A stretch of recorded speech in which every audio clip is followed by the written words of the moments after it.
Pagbati po mga kababayan, patuloy po kayong nakikinig sa Tinig ng Karunungan. Napakadami pong nagaganap nitong mga nakaraang araw. Hindi ko na po alam kung ano pa ang mga uunahin nating talakayin sa ating channel. Pero sa video na ito, minabuti ko na napag-usapan na agad natin ang isang nakakaalarmang pahayag ng isa pamanding mambabatas. Uulitin ko ha, pahayag po ito ng isang mambabatas. Tagagawa ng batas na siya dapat din ang tagapag-alaga ng batas. Nagpapatupad sa batas. Pangunahing nagpapahalaga sa batas. Pero sa kanyang pahayag, abay, wala daw tayong pakialam sa batas. Siya pa mismo ang nagsabi na batay doon sa ipinapalabas o tono ng kanyang pananalita. Abay, pwedeng-pwede raw baliin ang batas. Mantakin ninyo mambabatas po yan. Kaya isa lang ang masasabi natin mga kababayan dahil sa kahusayan ng isang Rodante Marcoleta na hindi nga lang po senador abogado pa, lumilitaw ngayon sa Senado. Sa Kongreso buuin natin sa kabuuan ng pamahalaan kung sino ang medyo tabingi pagdating sa pagkakilala sa konstitusyon, pagdating sa pagkakilala sa batas. Isipin niyo mga kababayan kung ganyan ang lahat ng mga namiminuno sa atin, binabali nila kung ano yung nasa batas. Abay, paano na lang tayo na mga ordinaryong Pilipino na walang kapangyarihan na magpatupad niyan, sapagkat sila ang tagagawa at sila rin ang tagapagpatupad. Kaya may mga pagkakataon nakakabalita na lang tayo ng mga pangyayari na wala naman sa due process pero ipinilit. Labag sa rule of law pero nangyari. Po ba? Bakit? Kasi may ganitong mga uri ng tao. Bueno, dumako na agad tayo doon sa pinaka-video.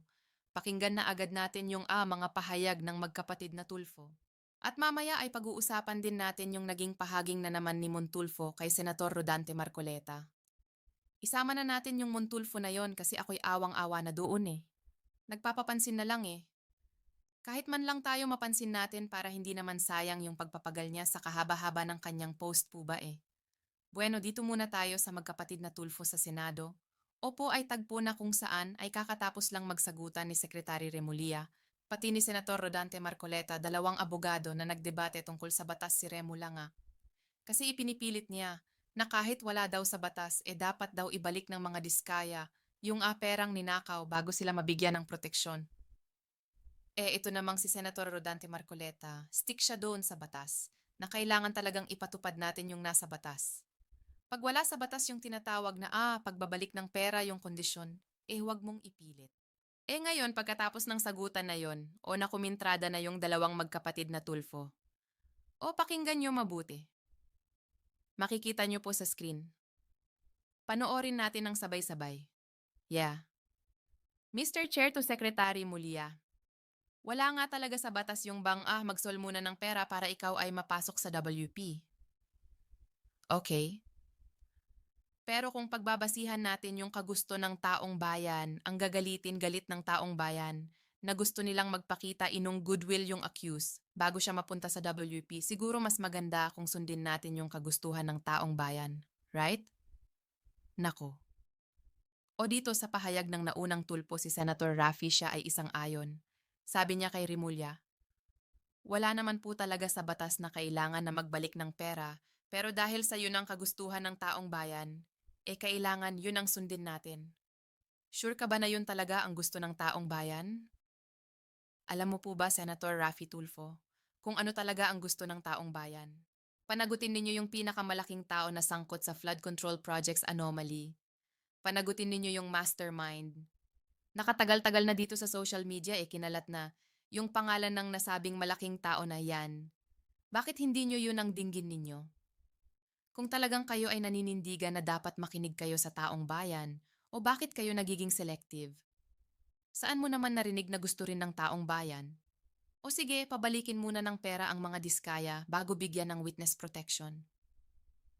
Hindi mo ba alam na nagsimula yan kay Remulla lang? Na sinundan naman ng paninindigan ni Soto kahit wala sa batas, tapos ikaw naman sinusuportahan mo rin? Hindi naman daing ng taong bayan yan eh. Daing yan ni Remulla. Daing yan ni Soto na sinusuportahan mo. Hindi po yan daing ng taong bayan. Huwag ninyong ipakain naman sa mamamayang Pilipino yung gusto lang ninyong mangyari. Huwag naman po ninyong isubo sa mga bibig namin yung mga pananalita na kayo-kayo lang din naman ang nagsalita. Ang gusto po ng taong bayan, ang gusto po namin Senator Raffy, panagutin ninyo, imbestigahan ninyo yung pinangalanan ng mga diskaya. Hindi yung pinapangalanan nung paborito nyo lang na imbestigahan na Berce Hernandez, pati Alcantara. Finrez ninyo yung account. Nung dalawang senador Jinggoy Estrada, Joel Villanueva, hamak na mas naunang may name drop yung mga diskaya na 17 congressman. Bakit hindi nyo ginawang i-freeze yung account ng mga yon? Kung talagang ang katwiran ninyo dinggin ang hinaing at boses ng taong bayan, bakit kayo namimili ng boses na didinggiin nyo? Na yung boses na didinggiin nyo kayo lang din naman yun.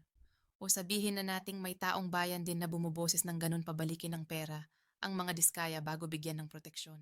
Hindi ba't iilan lang yang mga yan at dininig nyo lang sila dahil yan ang gusto ninyo at sumasang-ayon diyan sa direksyon na gusto ninyong tumbukin? Tapos ngayon sasabihin nyo, hindi boses ng taong bayan yan. Pwede na nating baliin ng batas. Ay pambihira mambabatas yan.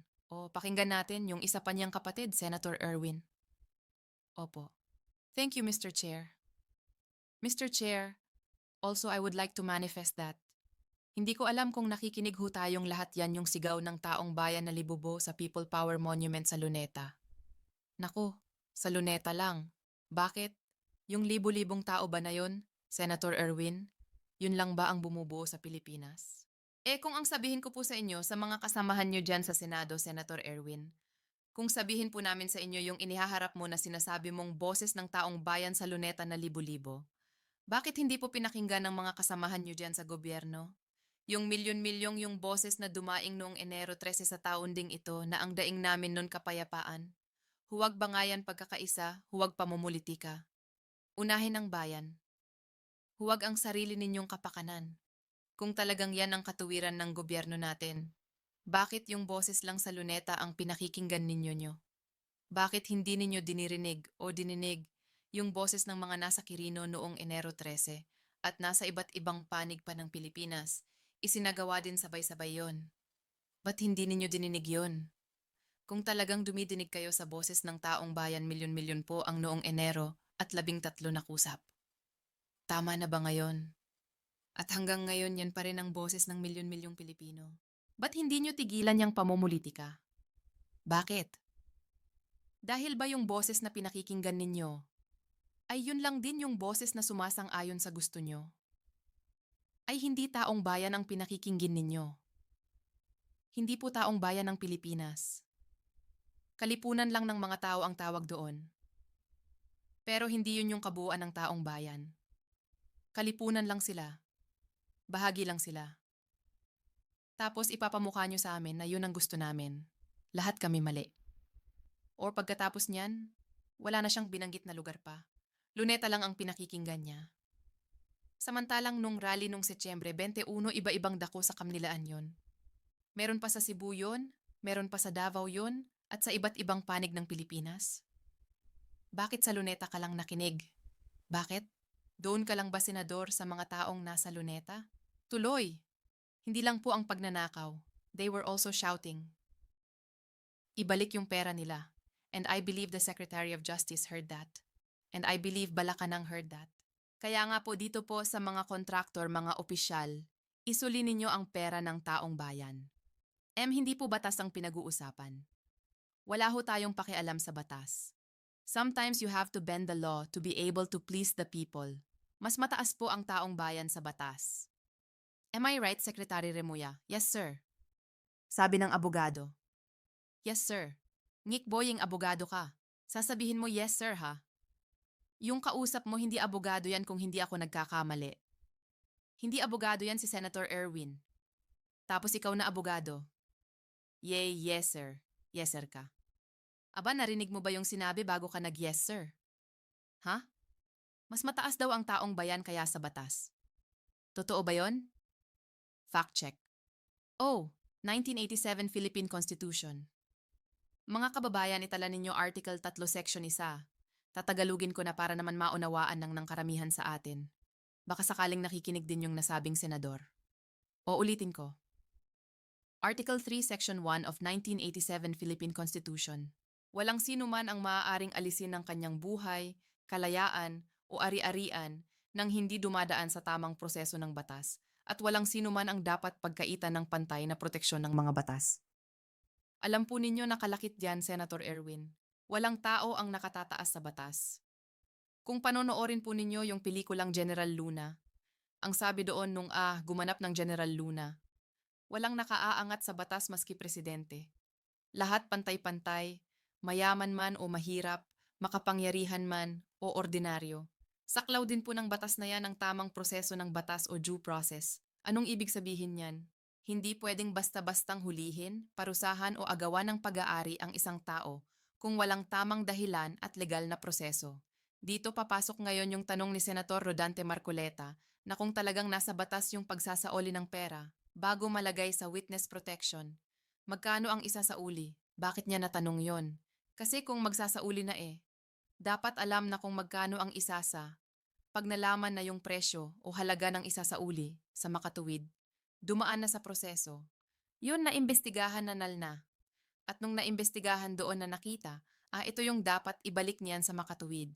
Dumaan sa due process. Ngayon meron ba kayong due process na pinapagana? Wala paano ko nasabing wala. Yung due process na sinasabi.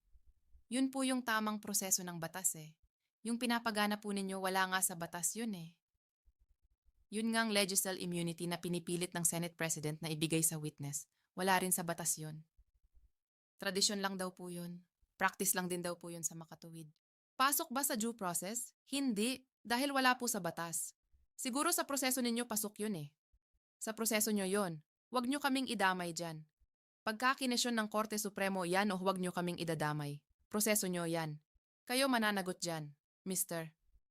Ano pang saklaw ng batas na yan? Pantay na proteksyon. Equal protection. Ang batas ay para sa lahat. Walang paboritismo o diskriminasyon. Pagdating sa mga diskaya, ipapasuoli mo na yung pera bago bigyan ng witness protection.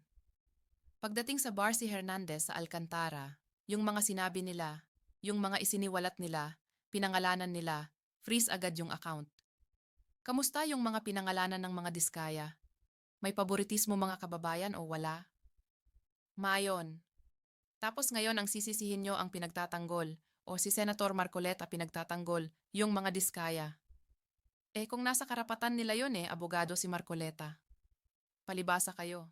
Hindi kayo marunong kumilala ng due process at pantay na pagkakilala ng batas sa mga individual o pantay na proteksyon. Namimili kayo dito. Lalong umaalingasaw ang baho ninyo. Umaalingaw. Amoy na amoy ng sambayan ng Pilipino. Pambihira. O iwan natin yan. 2 tulpo na yan. Doon tayo sa nakatatanda sa Montulfo na wala nang pinagkatandaan. Makikita nyo po sa screen ang nasabing post na naman ni Montulfo. Ay hindi po yan. Pambihira. Ba't bugbog si Tulfo diyan? O pa yung panahon na kinuyog ni Raymart Santiago si Montulfo sa airport Kinuyog ng mga bataan. Ayan, nabugbog tuloy. Pero hindi yan. Hindi yan, hindi yan. Alisin nyo yan. Alisin natin yan. O, ito yan. Yan ang sinasabi ko yung post. Nagkamali lang po ng pindot ha. Pasensya na hindi ko sinasadya yon. Medyo lang. Tingnan nyo post ni Montulfo. I've had differences with Ping Lacson. Ayan. Matindi ang aalitan namin ni Ping noon. But all this time, he has my respect. Wala kang masasabi kay Ping tungkol sa pera. Noong Philippine Constabulary PC Commander siya ng Laguna, siya tumanggap ng pera sa weteng. Ang PC ay pinalitan ng Philippine National Police o PNP. Matapos na mailigtas niya at ng kanyang mga tauhan sa MISG si Robina Gocomway sa mga kidnappers noong dekada 70, binigyan sila ng pabuyan ng matandang John Gocongwei. Why hindi tinanggap ni Ping ang pera? We were just doing our job, sabi niya sa nakatatandang Gocongwei. Bakit ko alam ito? Dahil nag-cover ako noon sa Metrocom Intelligence and Security bilang reporter ng Times Journal. Noong siya ay naging senador kailanman tumanggap si Lacson ng pera sa Priority Development Assistance Fund of PDAF na pinagkakitaan ng maraming mambabatas. Kung sinasabing walang integridad si Dante Marcoleta na pinalitan ni Lacson bilang chairman ng Senate Durubon Committee. Pero subok na si Lexon na may integridad. Oo nga't abogado si Marcoleta at si Lacson ay hindi. Pero kung ihahambing mo si Marcoleta kay Lacson para mong ipinagtabi ang tricycle sa Mercedes-Benz, Okay lang kung sasabihin mong tricycle si Senator Rodante Marcoleta. Ayos lang. Bakit tricycle ang sumasagisag sa mahihirap? Bakit kayo? Private vehicle, Mercedes-Benz, bakit? Saan galing ang pera? Ang tricycle? Yan ang pangaraw-araw na nagiging puhunan ng mga commuters. Diyan sumasakay yung mga tao na gumigising ng umaga patungo sa kanya-kanyang establiso. Maaaring nag-aaral, nagtatrabaho para sa kinabukasan at pangarap nila. Diyan din sasakay yung mga tao na paggabi na, gabing-gabi na uuwi galing sa eskwelahan. Pagod na pagod, gustong-gusto nang humiga sa kama, kung minsan doon sa tricycle mismo nakakatulog na. Diyan sumasakay yung mga taong yon. Kaya huwag mong mamaliitin na para bagang sa pagkukumpara mo sa dalawang politiko, binababa mo ang tricycle. Hindi mo alam kung ilan ng tricycle driver ang binuhay ng tricycle na yan. Yung pamilya ng driver na yon, na tapos gaganituhin mo. Ayos lang. Sa amin na tricycle, walang problema. Lamunin mo yung Mercedes-Benz na na may pinipiling tao na pumapanig kahit hindi naman o wala naman sa batas. Aanhin mo yung kaganda-gandang sasakyan na yan kung hindi naman lehitin mo. Sige nga. Ang tanong kung si Senator Rodante Marcoleta ay tricycle, ano naman kayang tawag doon sa kapatid mo na wala daw pakialam tayo sa batas tapos pwede daw baliin ng batas? Ikaw na sumagot niyan. Kung sa tingin mo i-tricycle si Senator Rodante Marcoleta, anong tawag mo sa mambabatas na siya dapat yung mas mataas ang turing sa batas, pero ibinaba yung batas at sasabihing mas mataas yung taong bayan sa batas, kahit na nasa batas walang nakaaangat sa batas?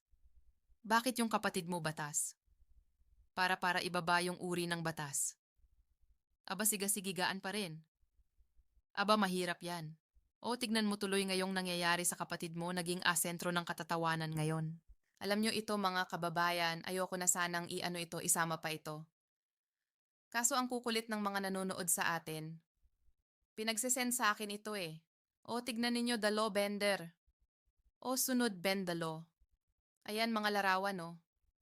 Isipin nyo kaninang umaga lang yan yung konteksto niyan, pero yung mga kababayan natin nagagawan agad ng mga ganitong Avatar the last law bender eh. Ibig sabihin may law nation na no. Nadagdagan na yung 4 na nasyon. Picture ni Senator Erwin na hindi naman law nation to water nation to eh. Pambihira naman kayo? Oo. Parang kasama na si Soka dito pati o pa nakakatawa no. Bago tayo magtapos mga kababayan, ito'y edit naman na kung saan naka-zoom doon sa isang staff ng Senado. Hindi mo alam kung napangiwi dahil sa abatapang ni Tulfo Talagang Tulfo na Tulfo. O na-cringe dahil naku mali ka dyan. Mambihira ka. Bakit ba sinabi yan? Panoorin natin ang nakalagay sa caption. The new avatar has been born, the law bender. Ayan, play natin. Play. Wala ho tayong pakialam sa batas na sometimes you have to find the law. To be able to the people. Aray ko ang bihirag mga kababayan natin na seryoso usapan biglang magsisend ng ganito. Pambihira hindi mo naman masisisi eh. Puba ika nga dinadaan na lang yung kanilang na naririnig na mali talaga eh, 'di ba? Kino-convert na lang. Tumawa na lang tayo. Pagtawanan na lang natin kaya mas stress pa tayo dyan. Kita nyo yung pagngiwi ng mukha nung Senate staff? Hindi ko alam kung siya ba ay humanga. Naku talagang Tulfo. Talagang tikas. O naku po nagkamali ka dyan. Mambabatas ka pa naman. Na-cringe siya eh. Kanya-kanyang na lang yan. Kanya-kanyang interpretasyon na lang yan. Pero ang lesson ngayon may nadagdag sa 4 na nasyon ay hindi may pambihira. Hindi. Ang aral ngayon mga kababayan. Sabi ko nga pag ikaw ay napapangibawan ng emosyon, nawawala ka sa katuwiran. Pag na-overwhelm ka, punong-puno ka ng emosyon, kabasta-basta magsasalita. Pag nakakita ka ng oportunidad na this is my time. My time has come. Ito na yung pinakamatagal kong hinihintay. Magsasalita na ako. Huwag pag-isipan mong mabuti dahil napakalaki ng balik niyan. Pagka hindi mo na pag-isipang mabuti yan, ibinato mo agad sa taong bayan. Magiging tampukan ka talaga ng katatawanan. Kaya nga kami dito sa channel natin, talagang sinusuri muna namin ng video namin bago i-upload. Baka mamaya may foul words kami. May mga masasabi kaming pwedeng alam nyo. Yun sila pa naman din sa Senado. Ilang kamera, ilang medyang may hawak ng kamera dyan? Hindi nyo kontrol yan, Mister. Kumalat tuloy. Kahit pasabihin nyong ialisin nyo sa records ng Senate of the Philippines yun. Pero sa mga media network, kalat na kalat na kalat na. Dito lang natin napapatunayan na talagang lumilitaw ang kaning at kahusayan ni Senator Rodante Marcoleta at lumilitaw din naman yung pagiging tagilid ng mga taong ito na hindi natin namalayan ang tagal na pala nila sa termino. Yung iba dyan ang tagal na pala nila sa termino. Ngayon lang natin napansin, ganun pala yung ganito pala kababaw ang mga to. Ganito pala nila pinipilipit ang batas po ba? Alam nyo na gagawin sa susunod na eleksyon pagka ganyan mga kababayan. Bueno, hanggang sa susunod po na talakayan. Paalam. Yeah.